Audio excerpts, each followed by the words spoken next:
দুনিয়ার কোনো কিছু হাসিল হয়ে যাওয়া এটা সফলতা নয়।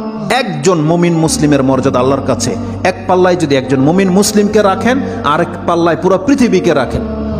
কেউ যদি পুরো পৃথিবীকে ধ্বংস করে দেয়, এটা আল্লাহর কাছে অত বড় অপরাধ নয় একজন মুমিনকে যদি কেউ হত্যা করে, এটা যত বড় অপরাধ। তাহলে একটা মানুষ তাওহীদের উপরে যারা আছে তাদের মান মর্যাদা এত, আল্লাহ বলছেন অতএব তারা যেন দুনিয়ার জন্য নয়, বরং তারা ওই পরকালে জাহান্নাম থেকে মুক্ত হয়ে যাওয়ার সেই রাস্তা যেন তারা অবলম্বন করে। কারণ সেই দিন যাকে জাহান্নাম থেকে শুধু বাঁচানো নয়, দূরে রাখা হবে। ওয়াউদখিলাল জান্নাহ, আর যাকে জান্নাতে প্রবেশ করিয়ে দেওয়া হবে, আল্লাহ বলছেন ফাকাদে ফাজ, এই হলো সফল কাম।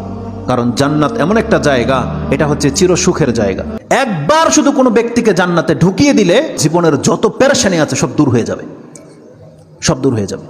তাহলে পরকালের ব্যাপারটা হচ্ছে এমন। আল্লাহ বলতেছেন সেই দিন যাকে জান্নাতে ঢুকিয়ে দেওয়া হবে, আল্লাহ বলছেন এই ব্যক্তি হচ্ছে সফল কাম। তাহলে এই সফলতা আসবে কিসে? একমাত্র আপনার ঈমান, তাওহীদ। আপনি আল্লাহকে মেনে নিয়েছেন, আল্লাহর বান্দা, আপনি আল্লাহর সাথে শিরিক করেন না, এমন প্রত্যেকটা ব্যক্তি সেই জান্নাত সে পাবেই পাবে। এটা আল্লাহ ওয়াদা করেছে।